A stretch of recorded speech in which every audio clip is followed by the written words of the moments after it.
Like, one? I was charging 2 right before we were shooting. Well, it's at 1 bar again now. Shit! I think this is framing is good. We are supposed to also introduce ourselves with one of these. Why? So they know who we are. Because you're not in the movie. Yeah, you're right. Okay, I'm Tazio LeVeque. I directed Ceasefire, which we're about to watch. And I am Tobiah Gennari.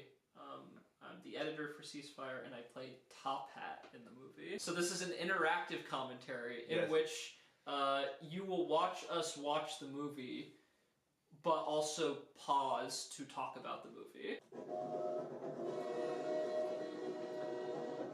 We added a lot of grain to this. Fake film damage, as you can see. Yeah, and these backgrounds is just like the first one I found online. Like the old title card backdrop. Yeah. Ceasefire is a product of laziness. Well, no, right off the bat we have things to say. Well, no. This whole sequence was maybe the biggest pain in the ass to edit that I've ever done. I think the best part of this movie is Jaden's score. Like, and that whistling is Jaden's whistling. That's his main theme. That happens 3 times. It's John Rancho's theme. John Rancho is the character. But specifically this whole bit. The bigger dick competition here is really funny to me because it's like not that much bigger. It's just like a cigar. But yes, this bit took the longest to edit because it was going to define the pace of the entire film. Like genuinely months. Just figuring out how we were going to cut down this damn poker scene, which was a lot longer in the original version. And we hate poker in movies. I've made a poker movie that sucked. It's my worst movie. For eagle-eyed viewers, you'll notice that there's 6 aces out, and that's a joke. No, so yes. So how long is it? It's 1 minute and 19 seconds for him to pull out the gun. Originally, this was like 2 to 3 minutes. At one point, we had 2 to 3 minutes of them just playing poker. And gosh, it was I had like whole bits I cut. Well, you can't cut the poker out of the movie. You can't. Completely. It's very important because you need the stupid ace joke. Yeah. This is good. You know, you popping into frame, him slamming down. Well, okay. Pausing again. Me popping into frame was just because you framed the shot and I couldn't fit into it. It was a freak accident. And so we created a joke. Yes, that's like one of my favorite jokes to do in anything. Is something. But like once again, like we were saying before, even that joke is a product of laziness because you just couldn't figure out a different way to shoot it. I remember a different way. I remember being like, it would be really funny if we did this just immediately, and we just went with it. But yeah, I think it was my idea.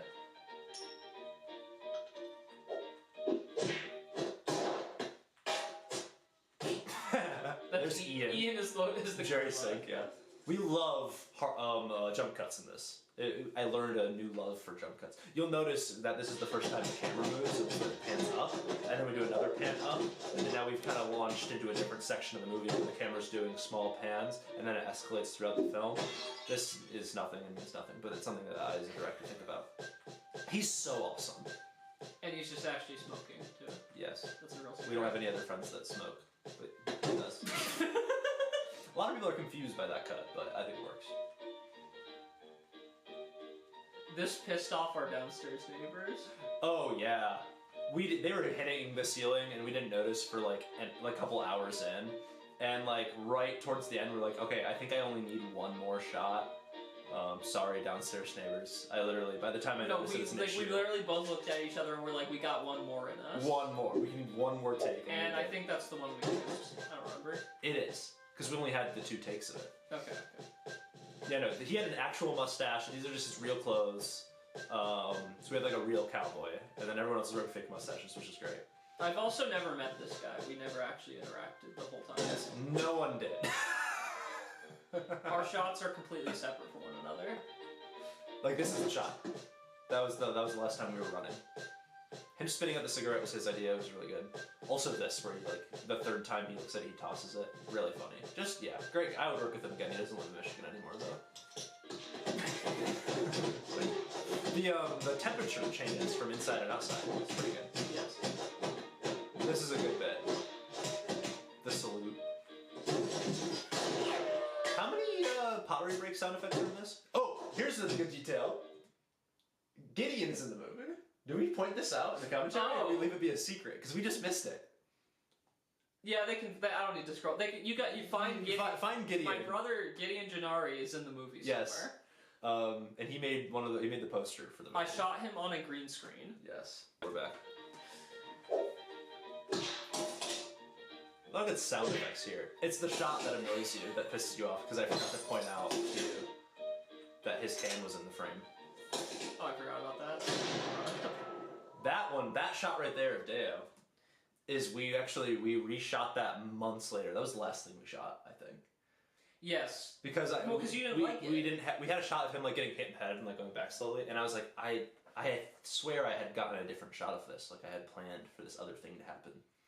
And I was like, he thought it was fine for the longest time, and finally I got Deo over and I shot that again, and his facial hair is completely different actually, but it's like so quick. He like goes and he falls. Also, we did like a couple takes. No one's really noticed that he looks completely different. Yeah, so it works. That's the power of it. But now appears a very similar. But now, if you're watching this, you get to see if you go back and watch the film frame by frame. Yeah. Deo looks very different than he does in the rest. He's not even wearing the full costume. No, because we didn't have everything. Yeah. Anyways, this is a really funny bit. But yes, similar thing here that no one notices that we pointed out is Ian. Just a completely different. Look at that. You see, Pulp Fiction being in the background is actually very important. It's not even framed the same. He's also holding the money bag. He was holding a cigar earlier. Yeah, because that's the other thing I needed. I was like, wait, that's why it's shot differently. Is because I realized halfway through filming it that I'm like, you need to have the bag in your hand because you toss it up to them to progress the plot. We literally cut we had a whole sequence where we established the money bag and like putting stuff in the money bag. That was all in the poker section that we said we cut down. That was cut down. It's not in the movie, so we actually never properly established. Like we established there was a bunch of expensive things and like hard cash in that bag. And that's not in the movie anymore. So now it's like he puts a penny in there? Yeah, there's just a money bag you just have. But not a single person has been confused or complained. Yeah, because you understand what's happening. It's like they want the money. Yeah. Yeah. And Ian's faces are so good in this. Well, we also... Everyone's mustache we also have shown that we've done a poor job with, like, they just straight up don't have it in a bunch of shots and then it reappears every now and again to remind you. Mm-hmm. Yeah. All the tedious effects of you copy and pasting. Oh god, yeah. Same like 3 gunshots. Him opening the door. Oh, that was the best shot in the movie right there. Oh yeah, no, hold on, we're gonna go back to this one. Actually. Because this is important. This kind of defines the entire process here of how making this movie happened, especially in the edit. So not this shot. This shot here. Yeah. Is Tazio has just said cut. And I'm just putting the camera down. And I had to convince him that no, this needs to be in the movie. It's just nothing. It's like the kid. Yeah, and it did. And that was the whole process of editing this. I say it's 50-50, he says it's like 80-20, but one of us will have an idea, it's like this is going to work, and the other person's like, what on earth are you talking about? And we try it, and we're like, okay. I gotta hand it to you. But no, this is my favorite shot in the movie. Yes, it's me setting the camera down and he's just... Yeah, no, it's really satisfying. I completely agree. As soon as he put it in, I was like, what? Pottery break sound effect. Number 2 or whatever. Also, gonna go do this again. Well, for one, Deo just has the thing of wheat in his mouth. Recorded? Yes. Okay. And then if you look over here, Trenton waves at the camera. But you're not looking there because I'm a good director and I've already I've controlled where your eyes are. But no, also more importantly, this gunfight going on that we very prominently show. When it cuts to Deo, they're just gone. There's not even sound for it. Grip his balls. That's the thing, important part that no one thinks about is we tried it with sound. I did. I tried. And with the sound, it's jarring because now you're like, where's the sound coming from? And so you look. Yeah, then you start looking for them, and you can see they're clear. Without the sound, it's like, oh, no one's there. You don't even think that there's not sound. You don't think there's no one behind them, but they're gone. Yes. It's pretty beautiful. This is another sequence that was important where you were like, I need to hide the gun for a long time. Oh yeah. We can talk about this. Well, because we just shot it like you know normally. It was really cool stuff, obviously. Yeah. So he used specifically the only takes where the gun is hidden, and you don't realize that Ian has his gun until he pulls back. Even though you clearly just saw like 3 seconds ago Ian running with a gun, for all intents and purposes, this becomes its own mini set piece, separate from the gunfight. So I just kind of wanted us to not see Ian's gun, not even to make you forget, but just for the sake of the movement and reveal. And it's so satisfying. When like, look at that.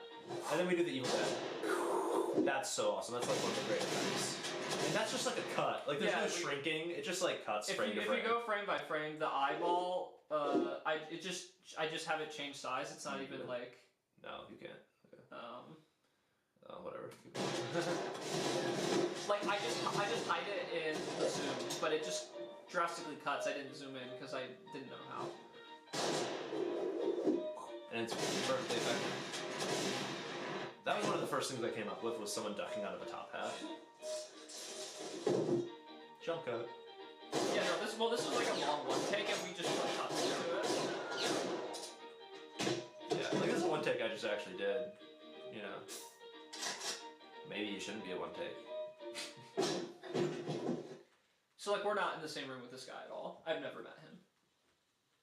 Beautiful. You know, we had to just test how long these text cards are. Because it's actually important that you can read all this. 2 women are dead is a joke. Like, you have to get that to get the joke. You have to. The sheriff killed one of them. The sheriff killed one of them. Like, they only killed one. And then, you know, this part, one of the first things I came up with as well. It's like the at the end. Also, if you pay attention, Ian just switches position. Yeah, he's just not there. And this is the funniest thing in the entire movie. I don't know if we're talking loud enough. Should we turn the volume? Did I turn the volume up? I don't know. I feel like it's louder. Here. Can the camera pick up our... We'll pause the movie. It should. Like, I feel like I'm talking pretty loud. Here. Anyways, we should wind that back. We'll wind it back. The Tom and Jerry scream. The very specific cold wind blowing that we have to have fade in and out. Very... I'm surprised that worked. Yes. To him just standing still, we sped it up. I thought I'd have to do visual effects, but we just sped it up. That I did so many takes of, and it was so good. And now it's just cool suddenly. Like, this is awesome. You can just see a light right there. Yeah. Oh, and then... Penis. I think I went through 50 takes. I was just chucking a penis against the vigorously. wall. I watched every single bit where he throws that penis against the wall. I whittled it down to like 3 eventually. Yeah. Then I picked the best one. Tavares is just dead. Tavares is gone. He's not a lot of people didn't even register that. This you stitched together, I shot in like 4 different ways because I realized I didn't know what I was doing when I got this. Yeah, no. Like my original plan was completely didn't work, and then I had to improvise, and then he edited it to perfection, and then it's in color now.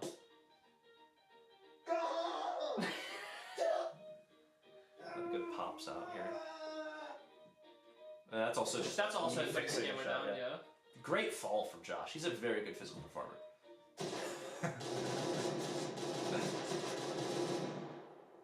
We also did that like 800 times. Yeah, we had to like bring it all the way back upstairs. We had to go back upstairs each time. That was a pain, but it was worth it, obviously. Yeah. You know, honestly might not even be the best take of it in retrospect, but... It was you were at yeah, no, that was me. Yeah, but now I'm not sure. Because it like hits it and it falls over. The other ones don't do that. Yes. That was important. Which at the time, yeah, I thought. I had wanted one where he just kind of falls like earlier, but I actually settled on agreeing with him, which happens sometimes. But yeah, you know, it's fine.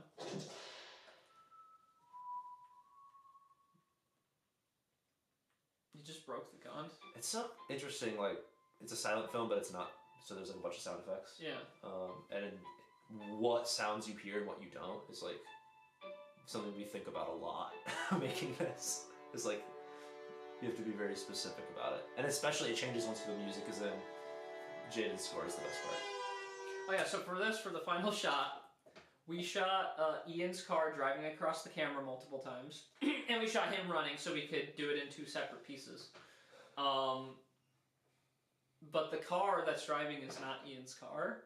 That's just a random. That's a random car. That's a random person in a car driving past that I liked better because it was coming over from the space. Ian's car was driving from the right, but there's clearly more space on the left. Yeah. Like no matter how you slice it. So that's just a random pedestrian. So thank you, random pedestrian. And then Josh did the who plays the bad guy. Josh who plays the bad guy. Yeah. He did the visual effects of this. There's a visual effect shot earlier that no one will ever even notice. Yes. That's I changed the background because I liked what was happening in the background was funnier. And then he did this for us, and it looks beautiful. Yes. You did most of the effects, but he did. There's a lot of visual effects in this movie. Yes. And then we got original rep from T. Woody. We got T. Woody to do the music for this. And then I did all the important things. Tobiah did the other important thing. Jin did the other important thing. No, this is good. This is a good movie. This is my best movie. I think. It's like it was the most collaborative. It was. Well, yeah, so much stuff look going at all on. the names in the credits. There's an original song. There's an original song. That's beautiful. I have original music. I have original song. I have somebody do effects. Somebody was editing. I had a whole cast of guys that I got to block. It was so fun. This. It's a very woke movie. Yeah, no. We felt it was important to put this at the end. Because it's like a Western, but it's not really a Western. It's like a mockery almost. Like, we're not mocking the genre, but it's like, it's evolved into this weird, completely detached of anything involving what Westerns are about, but then, it's still shot on stolen land. Anyways. Well, that's what the movie is about now. It is. Like all the modern posters. The movie posters in the background, the artifice or the mustache, like the fact that we shot this digitally, but then there's film damage over it. He gets hit by a car. Two characters literally get killed by by progress. Yeah, by the passage industry. of time. The industry and passage of time. Yeah, technology. And it's not a horse, it's a car. Yeah, it's a very deep movie. Well, because you could also use the headcanon that to the colonizers' bitch. Well, we almost had that say Free Palestine, but it actually didn't. It didn't flow well. It didn't. Well, and also just kind of insensitive. Yeah, because the movie doesn't really support much of this. Yes, it's like this one. This one is vague enough to be tonally consistent without being offensive, while also saying something. We still have an evil. Ian's not a great guy. Him saying Free Palestine wouldn't really mean anything. Also, if you wanted to, you could say that the movie's about a bunch of modern people trying to revert back to the good old days and the way things were. Yes. None of obviously, this was not intended at all. No, actually, no. All of this was intended in its all vision. Goodbye.